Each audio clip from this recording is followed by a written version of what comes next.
guías generales establecidas en la resolución número 100 del 11 de abril del 2020, el cual contiene una serie de recomendaciones de bioseguridad. Los ministerios de Salud y Educación y la comunidad educativa garantizarán lo establecido en esta nueva norma, entre ellos contar con una firma y huella del padre de familia con la autorización para que el estudiante acuda a clases semipresenciales. Eso básicamente también se está planteando atender un número reducido, un 25% de estudiantes. Supóngase usted que hay 30 estudiantes en el aula de clase, serán 3 grupos entonces de, diríamos, o cuatro grupos, divida 30 entre 4 y eso es lo que vamos a tener porque va a ser semipresencial. Va a ir un grupo un día, otro grupo otro día, para no tener aglomeraciones en las aulas de clase. Yo creo que esto es positivo, señores. Veamos las cosas desde el punto de vista positivo. Se necesita poco a poco ir retornando a la normalidad y si nos oponemos a todo, entonces no vamos para ningún lado. Queremos ir a la playa, pero no queremos ir a las clases. Queremos ir a la discoteca, pero no queremos ir a las clases. Queremos que no haya toque de queda, pero no queremos ir a la escuela. Queremos ir al interior, queremos ir a los almacenes, queremos ir a los restaurantes, pero no queremos ir a la escuela. Poquito a poco.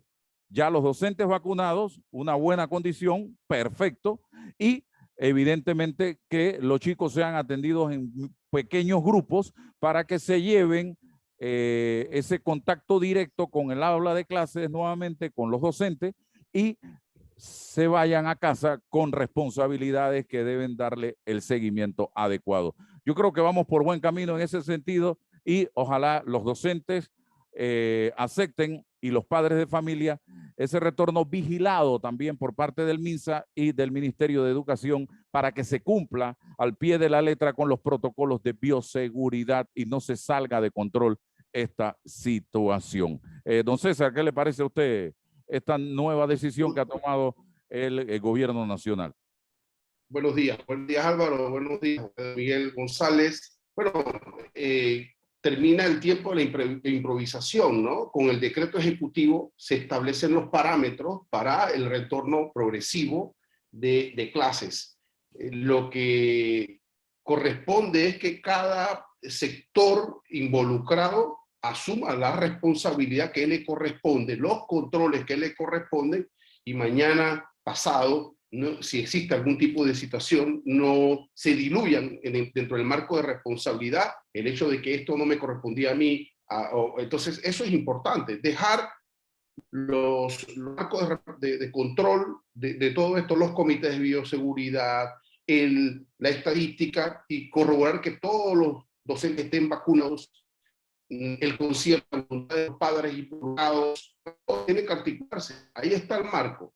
El contexto general ha bajado, las estadísticas del COVID, los números están bajos, ofrece la oportunidad para el retorno, y no podemos actuar con miedo tampoco, con estigmas, con presagios. Tenemos que atender a lo que las estadísticas y los datos nos están brindando. Así que la medida es positiva. Necesitamos ponernos de acuerdo, lo que habíamos conversado. Vivimos en una cultura de la sospecha, sospechamos de todo y nos aniquila, no avanzamos. Y no podemos improvisar, delegar o postergar el retorno de nuestros jóvenes al aula de clase. Eso no puede pasar por una situación que no sea establecida, asumida y revisada como en efecto establece este decreto ejecutivo el día de ayer. Vamos a hacer una pausa. Ya está con nosotros Pedro Miguel González, secretario general del Partido Revolucionario Democrático, abierto a tocar todos los temas que tengamos la oportunidad. Vamos a pedirle a don Pedro respuestas breves, concisas, precisas, porque así el escenario se nos amplía y el marco para tocar todos los temas que tengamos en el día de hoy, en el tiempo que nos queda. Tendremos hasta las 9:30 de la mañana. Vamos a la pausa y regresamos enseguida. Bien, yo sigo acá en mi plataforma de redes sociales. Ya vamos a comenzar en breve con la entrevista con el secretario general del Partido Revolucionario Democrático, Pedro Miguel González. Él está listo y hay temas interesantísimos. El diálogo, el pacto bicentenario, vamos a estar hablando de el la renovación del contrato de Panamá Port, vamos a estar hablando del contrato con Cobre Panamá, vamos a estar hablando de la Caja de Seguro Social, vamos a estar hablando también, señoras y señores, con don Pedro Miguel González, de las elecciones a lo interno de el Partido Revolucionario Democrático, de las supuestas fracturas que hay, de grupos que hay a lo interno del PRD. O sea, si el tiempo nos lo permite, va a haber un menú amplio e interesante de temas para conversar con él. Ayer estuvimos hablando con el presidente del Partido Panameñista. Mañana tendremos en este mismo escenario a José Raúl Mulino, exministro de Estado, y también forma parte del partido Realizando Metas como vicepresidente de este colectivo político. Y así vamos a estar desarrollando temas interesantes en este espacio, que lo que buscamos es darle elementos, insumos a la población que nos sintoniza, para que piense, para que reflexione y para que no se deje llevar. Ah, no, es que me dijeron. No, usted lo escuchó de Pedro Miguel González, usted lo escuchó de José Blandón, usted lo escuchó de José Raúl Mulino. Hace poco conversábamos con Guillermo Chapman, también con Nicolás Artito Barleta. También hemos tenido la oportunidad de conversar con el doctor Enrique Lao, director de la Caja de Seguro Social. Y así, altas figuras de referencia que dominan la agenda nacional, dándoles a ustedes su manera de pensar y su manera de sentir sobre diversos temas de interés. Adicional, nuestros comentarios, el de César Ruilova y el mío, que le añade. En la próxima semana, les adelanto, vamos a tener aquí al profesor Juan Jované, don César Ruilova. Él ya está confirmado para la próxima semana. Ayer tuvimos una conversación con el profesor y nos va a él a explicar cuál es su posición sobre la coyuntura económica que está viviendo Panamá. Es basado en una respuesta que él le planteó al documento que hizo público el señor Guillermo Chapman. Hay en el fondo dos corrientes ideológicas.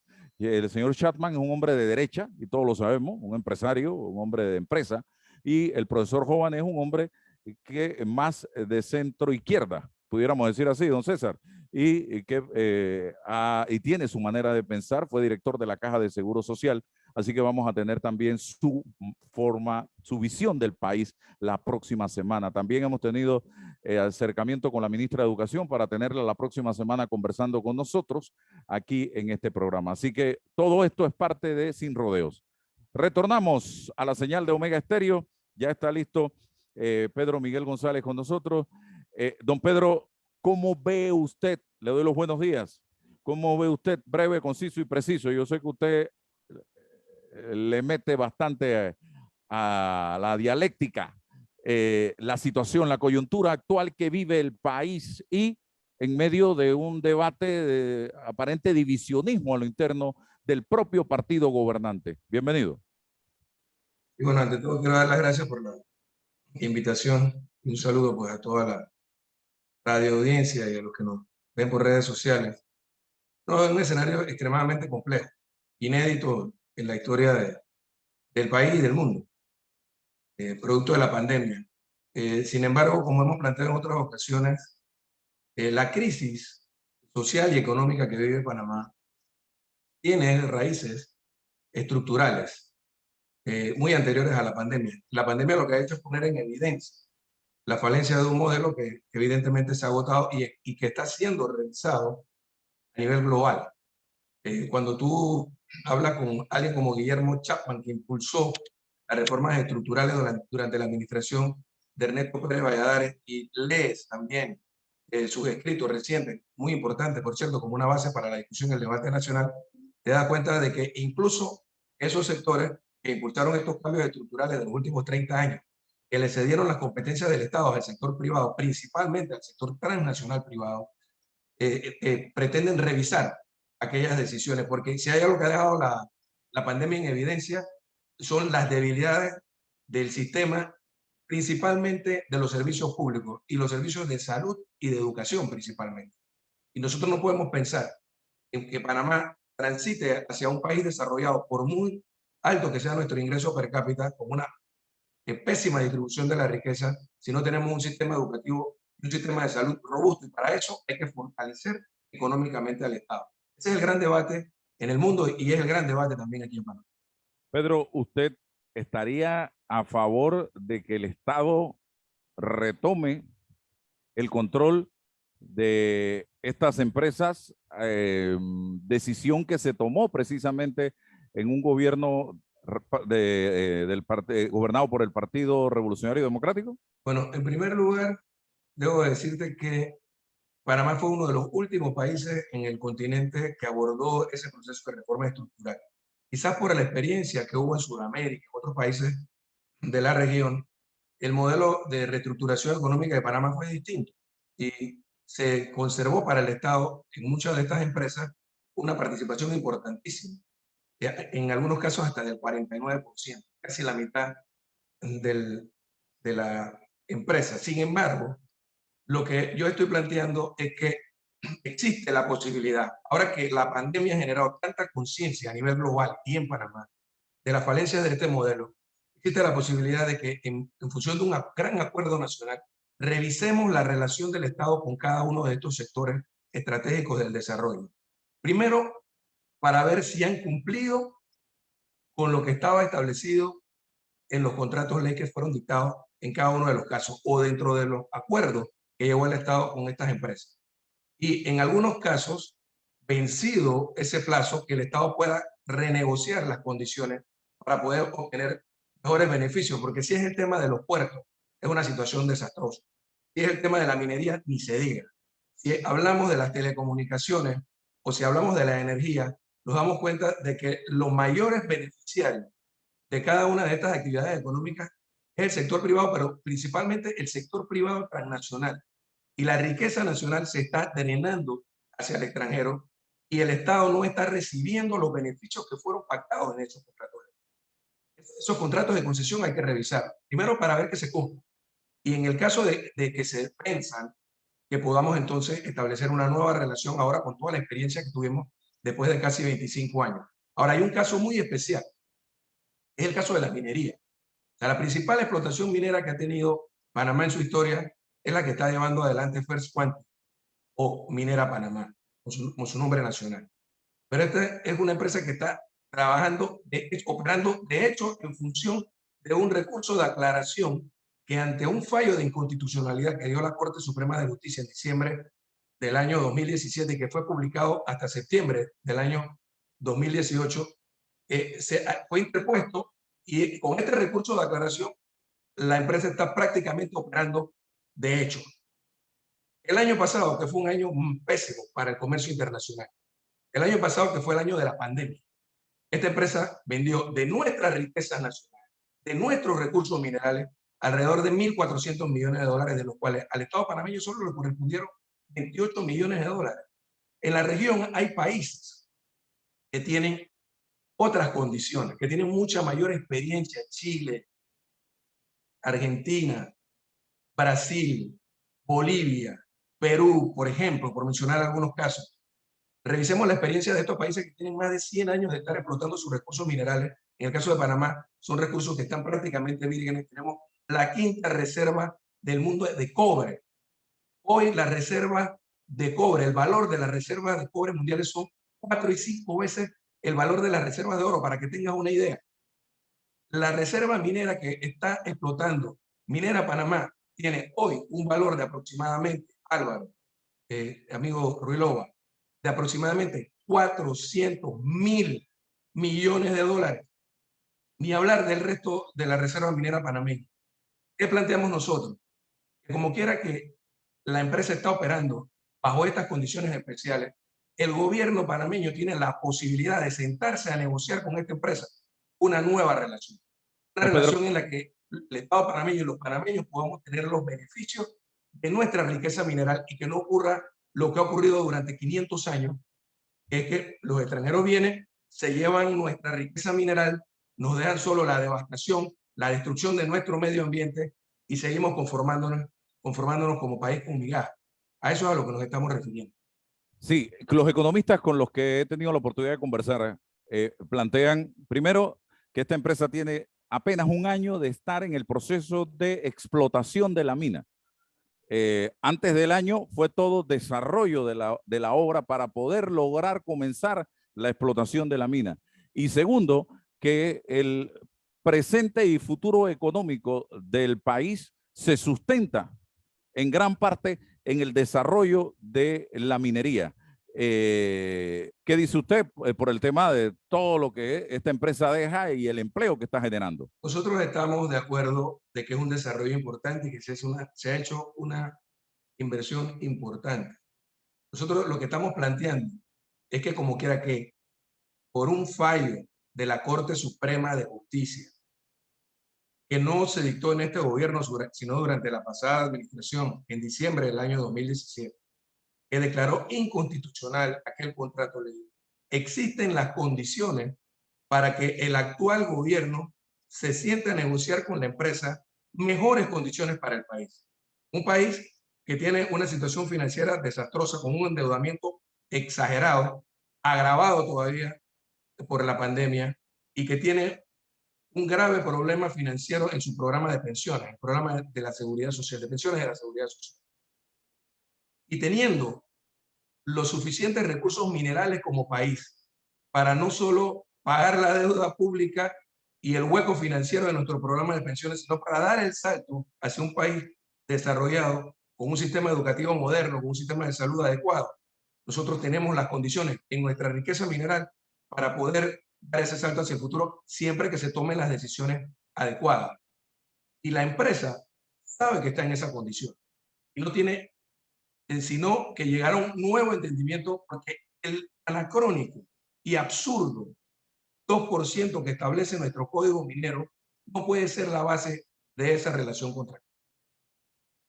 Bien, me gustaría, dentro de lo que se plantea el desastre económico que estamos viviendo, la situación complicada que estamos viviendo, pero no estamos viendo, y le voy a dar también la palabra a César,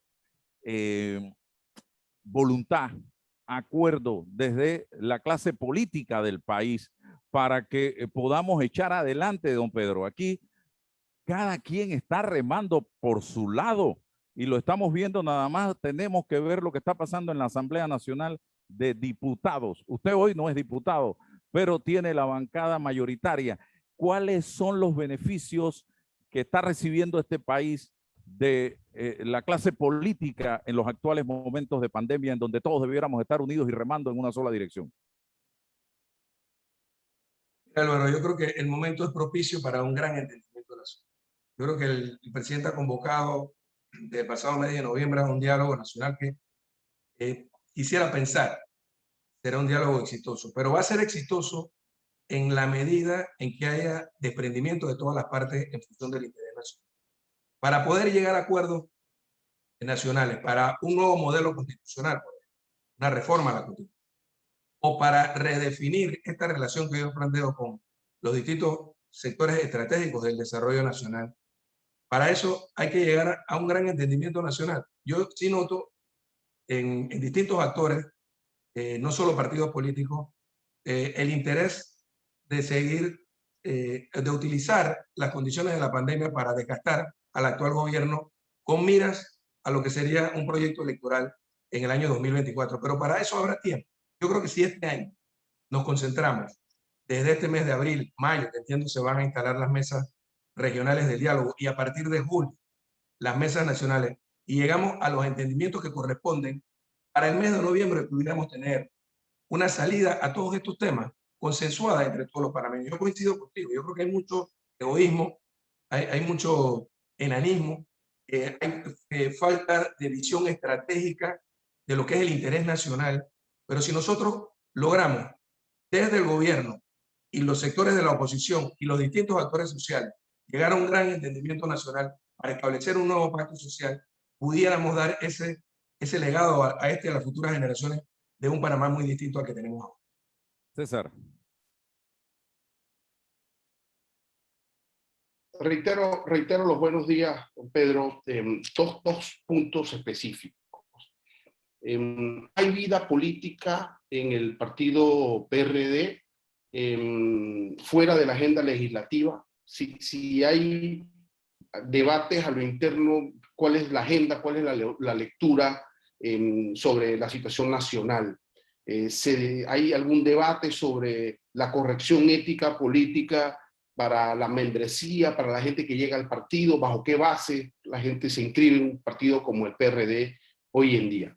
Y lo segundo tiene que ver con la premisa política de que los votos no se pesan, sino se cuentan. Y en pleno siglo XXI, este debate ideológico, si los partidos son de derecha o de izquierda, parece que ha quedado en el ostracismo y no tiene ningún sentido. Ayer lo preguntaba y preguntaba cuál es la ideología del Partido Panameñista. Sigo preguntando si hay ideología, cuál es la ideología del Partido PRD y si es consecuente esa ideología, la acción política con la ejecución política. Si es un partido de centro-izquierda, es un partido que ha participado en procesos de privatización que marcan una agenda de derecha. Dentro de la teoría y la ejecución, ¿qué relación hay y qué consistencia hay?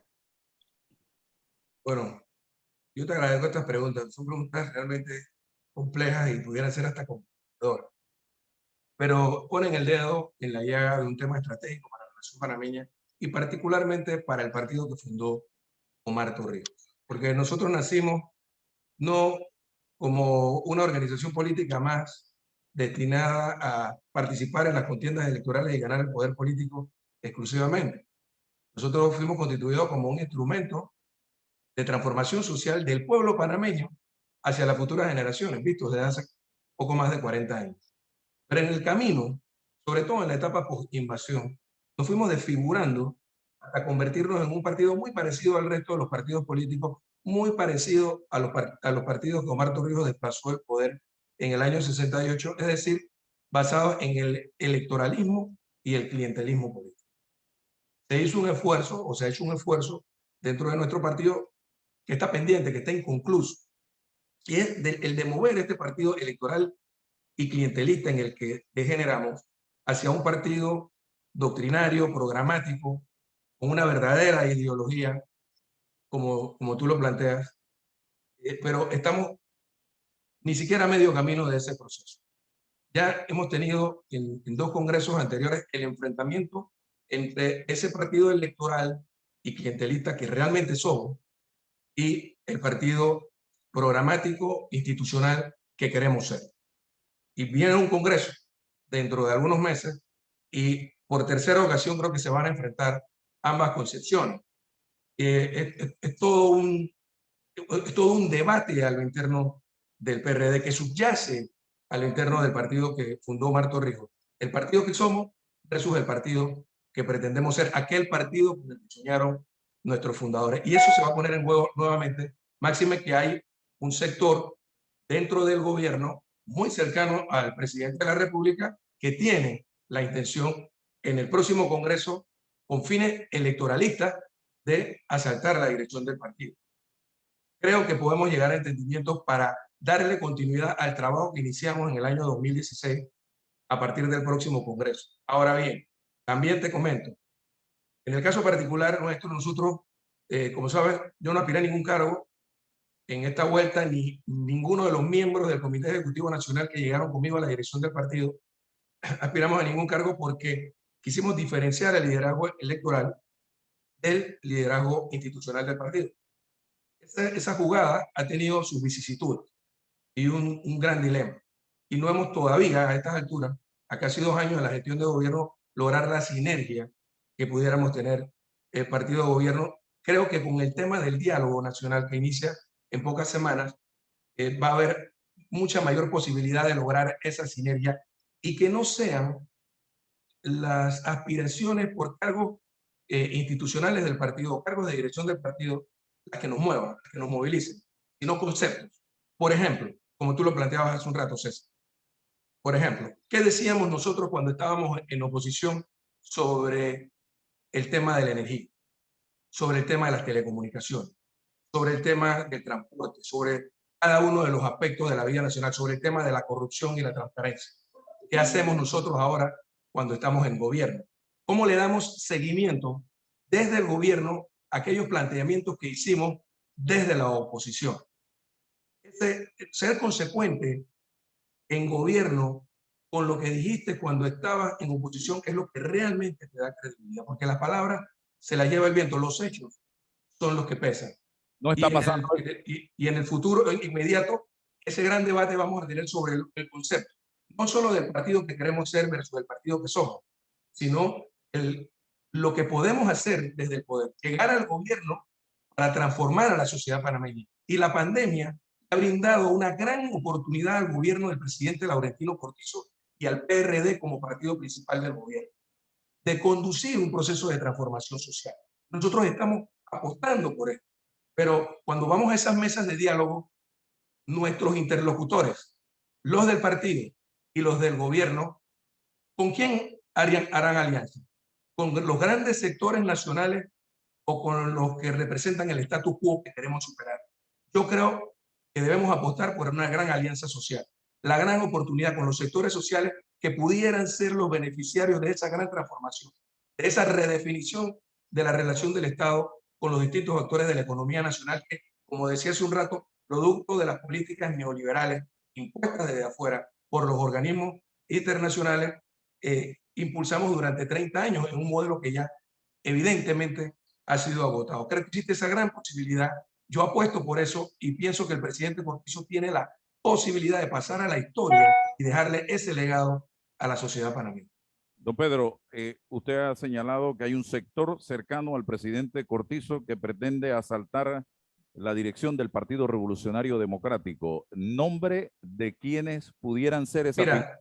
Mira, Álvaro. Segundo, permítame, y hay también hablado de la congruencia entre lo que se dijo en oposición y lo que se hace en gobierno. ¿Hay congruencia o incongruencia en ese aspecto? Contésteme las dos preguntas, por favor.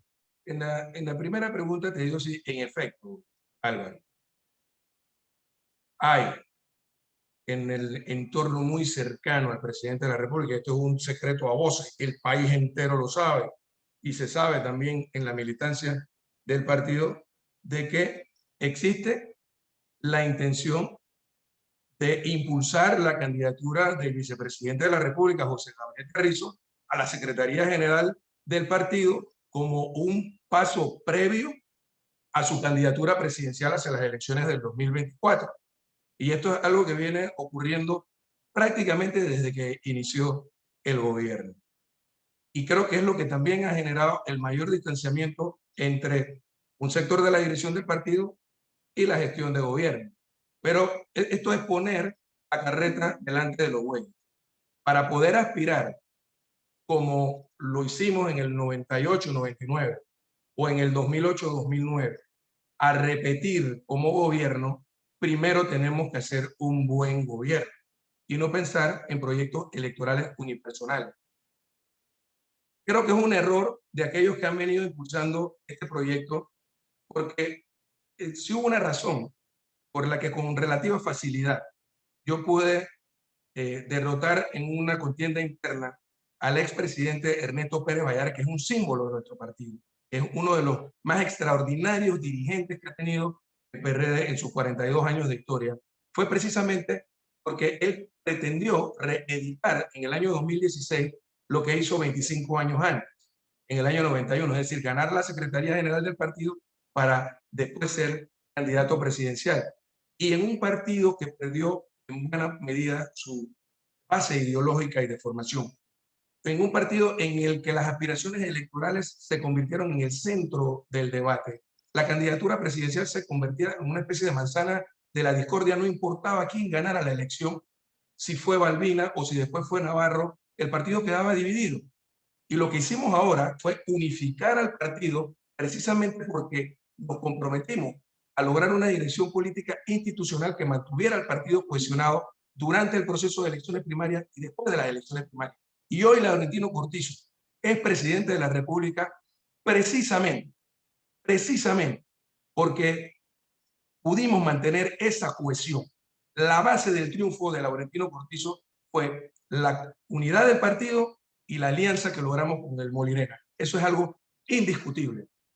Ahora, pretender retrotraernos a etapas ya superadas y pretender competir con ventaja en las elecciones primarias del año 23, tomándose la dirección del partido, es algo que nosotros estamos dispuestos a enfrentar en ese proceso. Precisamente lo que decía hace un rato, el partido institucional al que aspiramos versus el partido electoral que somos. Ok, el tema de la congruencia y la incongruencia que le pongo. Yo te puedo hablar del tema de la percepción, porque hay pocas encuestas publicadas, pero existe una percepción y herramientas también para medir tanto redes sociales como fuera de las redes sociales a la opinión pública. Y creo que nosotros como gobierno, como partido primero, durante 10 años, fuimos muy críticos de las gestiones del presidente Ricardo Martinelli y del presidente Juan Carlos Varela, por la estructura institucional de corrupción que se instaló en la primera y porque se mantuvo durante la segunda, además con una gran dosis de incapacidad.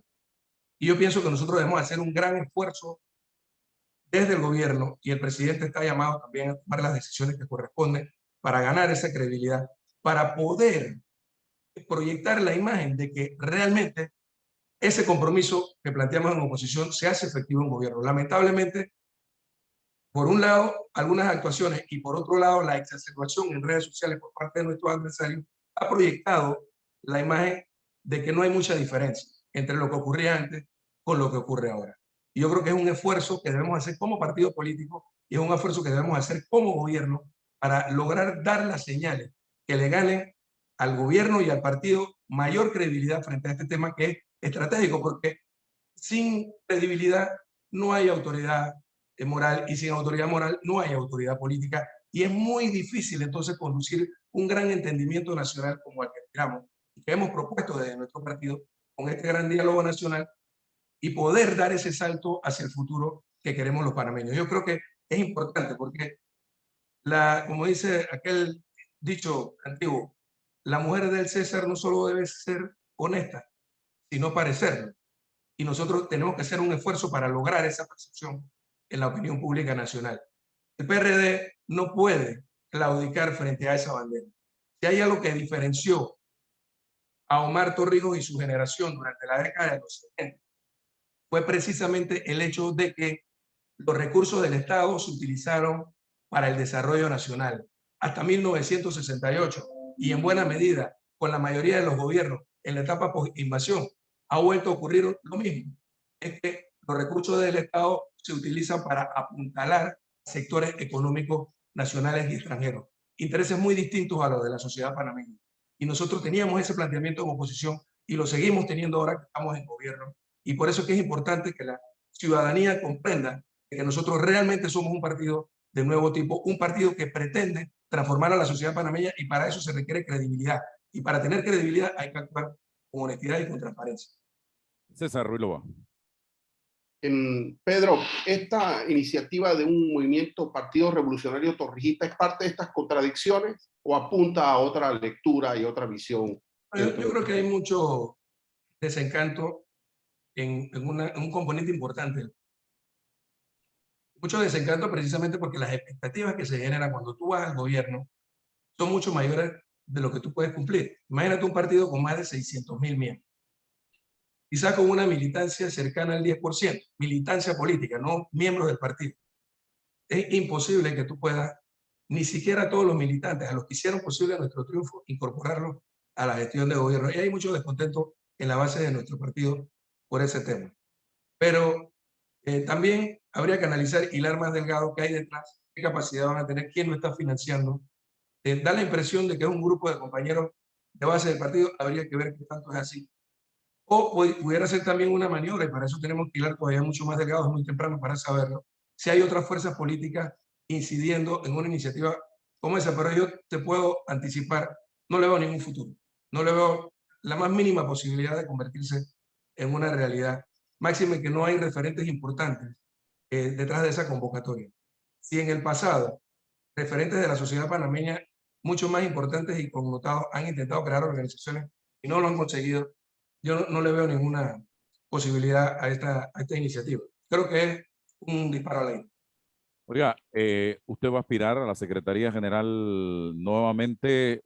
¿Qué papel juega en todo esto la exministra Rosario Turner? ¿Cómo está, cuándo va a ser la elección del CEN? El CEN se está reuniendo con el presidente Cortizo para analizar los temas de país, o algunas figuras se reúnen, otras no se reúnen. Hábleme de eso, Pedro Miguel. Mira, En los próximos días debe haber una reunión para definir la hoja de ruta, una reunión del Consejo Directivo Nacional para definir la hoja de ruta de la reorganización del partido. A nosotros nos toca, por estatuto, celebrar el Congreso este mes de octubre. Sin embargo, para hacer eso posible, tendríamos que hacer la convocatoria durante este mes de abril, por lo menos con 6 meses de anticipación. Creo que el tema de la pandemia, por un lado, y por el otro lado, el tema del diálogo nacional nos lleva a nosotros a aplazar quizás unos meses. Es probable que en los primeros meses del próximo año se esté desarrollando este Congreso.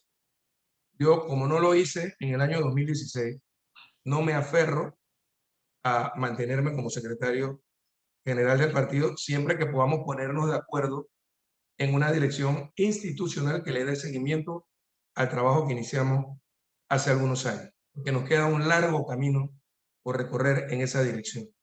Ahora bien, si lo que se pretende es regresar al punto donde nos encontrábamos hace 4 o 5 años y convertir a este partido en una maquinaria electoral solo para aspiraciones individuales, electoralistas, y ver cómo ganamos el poder, y desde el poder ver cómo nos beneficiamos de él, entonces yo estoy seguro que no, Pedro Miguel, va a haber una cantidad multitudinaria de miembros del partido, porque si hay algo que pretendemos hacer dentro de este proceso, es hacerle un llamado a toda esa militancia histórica del partido que pasó a retiro, esos que tienen el concepto claro de lo que debe ser el PRD, para que se reactiven políticamente de nuevo y no le dejemos las decisiones estratégicas del partido al componente del partido con menor formación política. Yo creo que es importante que todos los cuadros militantes del partido de estos 42 años que tienen condiciones de hacerlo se activen políticamente para formar parte de esos 4.200 delegados que vamos a elegir en su momento, y que la elección se haga no en torno a un proyecto electoralista, sino en torno a un proyecto institucional del partido. Si el debate se da de esta manera, porque se insiste en retornar al partido a esa visión electoralista, entonces no tenga la más mínima duda de que Pedro Miguel González va a volver a correr como candidato al secretario general del partido, aún a pesar de la adversidad. Aún a pesar de la adversidad, pero yo confío en que la militancia del partido se va a activar militantemente, entusiastamente, para tener la mayor calidad de delegados en el próximo Congreso y que esas decisiones estratégicas del partido para llevarlo hacia el futuro que queremos se tomen de la mejor manera en el próximo Congreso. Pero está por verse, porque existe la posibilidad también de llegar a entendimientos. Y como yo lo he manifestado en otras entrevistas, en el año 2016, por ejemplo, para que lo sepan y lo reitero, yo le propuse al doctor Pérez Valladares, por ejemplo, y al presidente del partido, que no corriéramos ninguno de los tres y que armáramos una dirección institucional de consenso. No se pudo hacer y por eso fuimos a la contienda. Yo creo que se abre el espacio para poder llegar a entendimiento siempre que la pretensión no sea simplemente utilizar el partido para un proyecto electoral individual. Rosario Torne, ¿dónde está en este tablero de juego? Y si ustedes se están reuniendo con el presidente o están aislados del presidente de ustedes. Mira, la doctora Turner sin duda es un activo importantísimo que tiene el partido. Es quizás una de las figuras que participó de este gobierno con mayor simpatía y popularidad, dentro y fuera del partido. ¿Cuál va a ser su decisión? Si ella va a querer participar nuevamente de la dirección política, yo apostaría a que si participa, tendría las mejores posibilidades de ser reelecta en el Comité Ejecutivo Nacional del partido. Pero es una decisión de ella y eso se verá a su debido momento. Yo creo que ella tiene todavía por delante mucho que aportarle al partido y al país. Y en el caso particular nuestro, te digo, creo que nos hace mucha más sinergia entre lo que es la dirección del partido y la conducción del gobierno. Y la falencia que pudiéramos tener desde el gobierno, lo planteo, y tiene que ver un poco también con la conducción de nuestra bancada de diputados en la Asamblea Nacional, se debe precisamente a que de alguna manera se ha neutralizado la acción de la dirección del partido, principalmente del secretario general del partido durante estos casi 2 años. Pero te reitero, yo confío en que las circunstancias son tan trascendentales para el país, tan importantes, se le abren tantas posibilidades a Panamá con el diálogo del Bicentenario, que yo pienso que es un buen momento para reflexionar y lograr la sinergia que no hemos logrado en estos más de 22 meses. Benicio Robinson, ¿qué papel juega en todo esto, señor Pedro Miguel? ¿Está más cerca él del presidente Cortizo? Él es un dirigente fundador del partido, con una trayectoria de los diputados que tenemos en la Asamblea Nacional, es el de mayor experiencia. Ha sido muy cuestionado, yo creo que se ha exacerbado mucho la figura de él. Creo que los adversarios políticos nuestros han sabido jugar su papel para irle generando percepciones negativas, pero él es también un actor estratégico e importante en esta coyuntura para el partido. Yo creo que es una de las personas con mayores simpatías en la base del partido y con mejor estructura también dentro de la organización del partido. Llegar a un entendimiento para una nueva dirección política en el PRD, si queremos que participen todos los sectores, no puede hacerse sin la participación de la corriente que él dirige. Así que yo creo que él es un factor determinante en la Asamblea Nacional y en el éxito de este gobierno. Yo creo que él puede jugar un papel fundamental para generar una dirección de consenso en el próximo Congreso. César Ruiz Lobán. Pedro, en la visión del señor presidente de la República respecto a el proyecto de refundación del Estado, que hace 30 años venimos debatiendo esto, ha sido la posibilidad de una reforma puntual a la Constitución Nacional, un gradualismo y ahora una inercia. ¿Comparte el secretario general del PRD esa misma visión o tira a la mesa y dice que es momento o puede llegar el momento de una constituyente paralela o originaria? Mira, yo particularmente creo que necesitamos una nueva constitución. Necesitamos definir por qué mecanismo nos la vamos a dar. Yo he hablado con algunos de los impulsores de esta iniciativa de la constituyente paralela en este momento. Y les he dicho que creo que está a destiempo, porque convocar a una constituyente en este momento, justo cuando estamos por desarrollar este gran entendimiento nacional del diálogo del Bicentenario, de donde en una de sus mesas debe surgir el tema de la reforma institucional y de la reforma constitucional y consensuar qué mecanismo.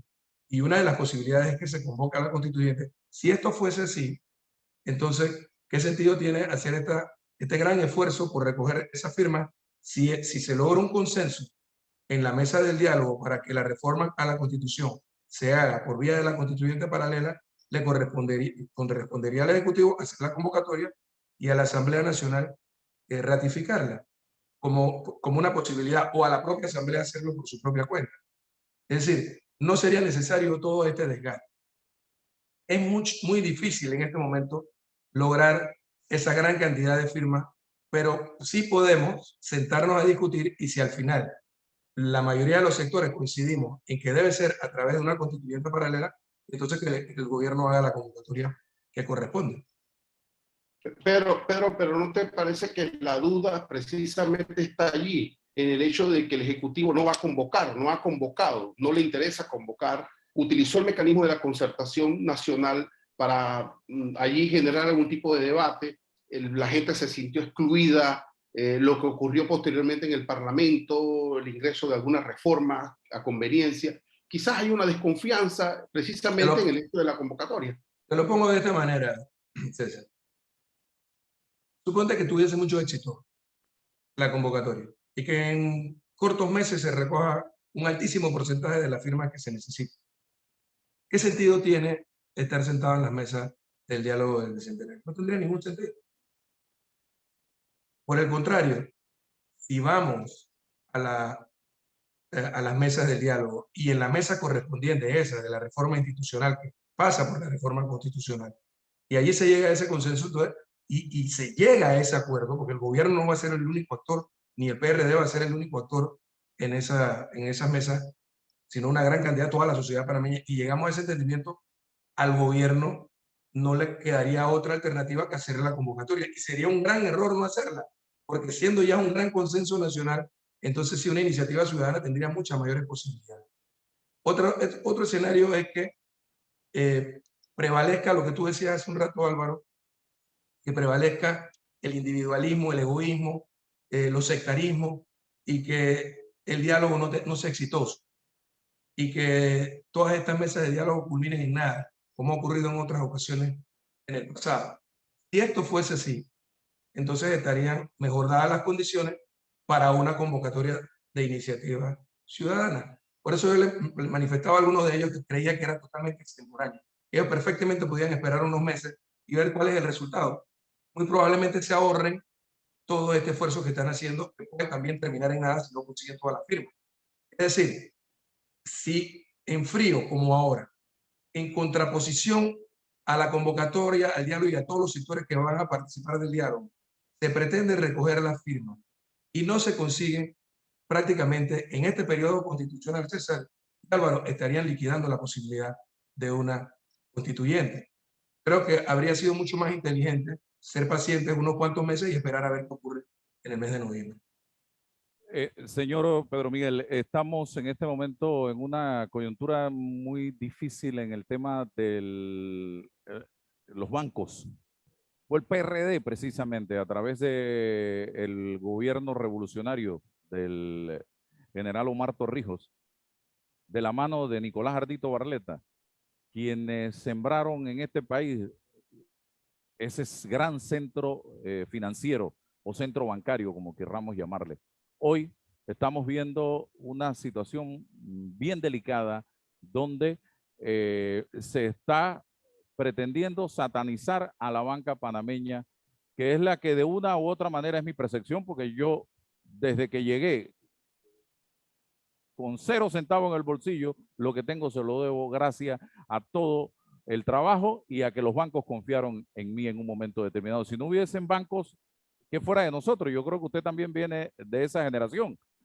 Hablemos un poco de cómo manejar este tema sin destruir a la banca panameña. Yo pienso que este es un tema que hay que manejar con responsabilidad y con visión de Estado. Y como tú bien lo has manifestado, nosotros hemos tenido un centro financiero muy reconocido a nivel internacional, blanco de ataques durante los últimos años por parte de intereses económicos, incluso extracontinentales, ataques que obedecen precisamente a reducir nuestra capacidad financiera para trasladarla hacia aquellos países de los cuales somos blanco de ataque. Y creo que debemos hacer todos los esfuerzos que correspondan para mantener nuestro centro financiero operativo y con credibilidad y fortaleza. Yo creo que es cierto lo que tú dices, lo que hemos viajado a otros países de la región, sabemos que en Panamá históricamente, desde la década de los 70 ha sido mucho más fácil conseguir financiamiento para cualquier tema que en países vecinos, países cercanos. Y es uno de los plus, uno de los activos más importantes que tenemos como economía. Así que hay que actuar con responsabilidad. Tampoco es cierto lo que se ha dicho públicamente de que tenemos las tasas de intereses más altas de la región. Es algo que falta la verdad. Lo que sí te puedo decir es que, por ejemplo, la iniciativa que propuso hace un año la diputada Zulay Rodríguez, y que fue acuerpada por diputados de todas las bancadas, y que finalmente fue acogida como un acuerdo por parte de la Asociación Bancaria de determinar una moratoria, era totalmente necesaria en medio de circunstancias especiales. Y lo otro que es importante saber es que, dadas las circunstancias del mercado financiero internacional, tanto la tasa LIBOR como la tasa Prime se vieron reducidas. Es decir, los bancos panameños empezaron a obtener recursos financieros a muchos más bajos intereses. ¿Qué es lo que se ha venido planteando? Que esa baja en los intereses no ha sido trasladada al mercado, a los que pudieran ser beneficiados. Y hemos sido, de alguna manera, todos los panameños sacrificados, y el sector financiero también debiera ser solidario con la economía nacional. Nosotros vemos con preocupación lo que puede ocurrir el 1 de julio, una vez que termine la moratoria que ha sido establecida hasta el 30 de junio, porque hay muchos panameños cuyos compromisos financieros pudieran ser impagables si no hay un gesto de solidaridad por parte del sistema financiero nacional. Y nuevamente, creo que el gobierno puede jugar un papel fundamental, como ya lo hizo el año pasado, para lograr un entendimiento, un consenso. Yo dudo, Álvaro, que el presidente Cortizo vaya a sancionar una ley que vaya en contra de nuestro sistema financiero. Aunque la Asamblea Nacional la hubiese aprobado, recordemos que para que una ley sea tal, debe contar con el consenso al menos de 2 órganos del Estado, principalmente entre el Ejecutivo y el Legislativo. Así que yo sé que tanto en el Ministerio de Economía y Finanzas como en la Presidencia de la República hay gente responsable que van a actuar con una visión de Estado en torno a este tema. César, ¿alguna consulta? Sí, no quiero desaprovechar la posibilidad de tener al secretario general del Partido Revolucionario Democrático con nosotros, Álvaro.